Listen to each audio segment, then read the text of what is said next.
served Rock a plate of pasta. I curtsy a little when I hand it over, which he is shoveling into his mouth with all the passion of a man who desperately wants to sober up, aided only by petit pois.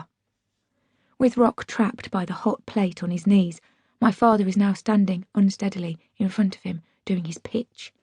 We know the pitch by heart. "You never say the pitch," the old man has explained many times. "You are the pitch. You live the pitch. The pitch is when you let them know you're one of them." Looming over the guest, my father is holding a cassette in his hand. "Son," he says. "Mate, allow me to introduce myself. I'm a man of taste, not wealth, not yet, and I have gathered you here today to lay some truth on you, because there are 3 men without whom none of us would be here today." He continues, trying to open the cassette box with booze-swollen fingers.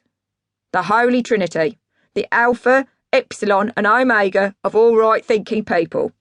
The Father, the Son and the Holy Ghost. The only 3 men I've ever loved. The 3 Bobbies.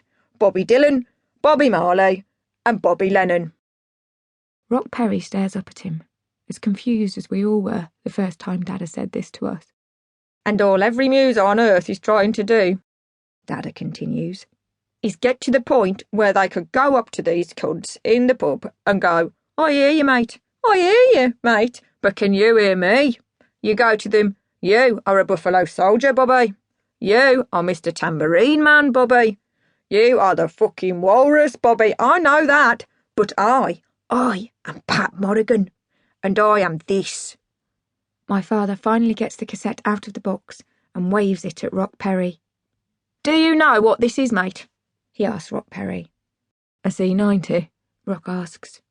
"Son, this is the last 15 years of my life," Dada replies. He puts the cassette into Rock's hands. "It doesn't feel like it, does it?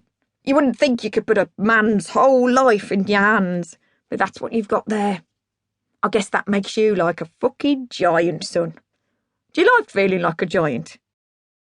Rock Perry stares down blankly at the cassette in his hand. He looks like a man who feels quite confused. "And you know what will make you like a king? Putting this out and selling 10 million copies of it on compact disc," Dada says. "It's like alchemy. You and me, we can turn our lives into 3 fucking yachts each, and a Lamborghini, and more fanny than you can beat off with a stick. Music is like magic, cocker. Music can change your life. But before it does, Johanna, go and get this gentleman a drink." Dada is now talking to me. "A drink?" I ask. In the kitchen, he says irritably. "The drinks are in the kitchen, Johanna." I go into the kitchen. Mum's standing in there, wearily holding a baby. "I'm going to bed," she says. "But Daddy's just about to get a record deal," I say. Mum makes a noise that in later years Marge Simpson will become famous for. "He's asked me to get a drink for Rock Perry," I say, carrying the message with all the urgency that I feel it deserves. "But we don't have any drink, do we?" My mother gestures with infinite fatigue to the sideboard, on which stand 2 half-full pint glasses of Guinness. "He brought them back, in his pockets," she says, "along with that pool cue." She gestures to the pool cue stolen from the Red Lion that is now propped up against the cooker. In our house, it looks as incongruous as a penguin. "It was in his trousers. I don't know how he does it," she sighs. "We've still got one from the last time." It's true, we do already have a stolen pool cue. As we don't have a pool table, even Dada can't steal that, Lupin has been using the first stolen pool cue as Gandalf's staff whenever we play Lord of the Rings. This conversation about pool cues is interrupted when, from the front room, there is a sudden blast of volume. I recognise the song instantly. It's Dada's latest demo, a song called Dropping Bombs. The audition has obviously begun. Until very recently, Dropping Bombs had been a mid-tempo ballad, but then Dada found the reggae setting on his Yamaha keyboard. "The fucking Bobby Marley button! Yes, get in!"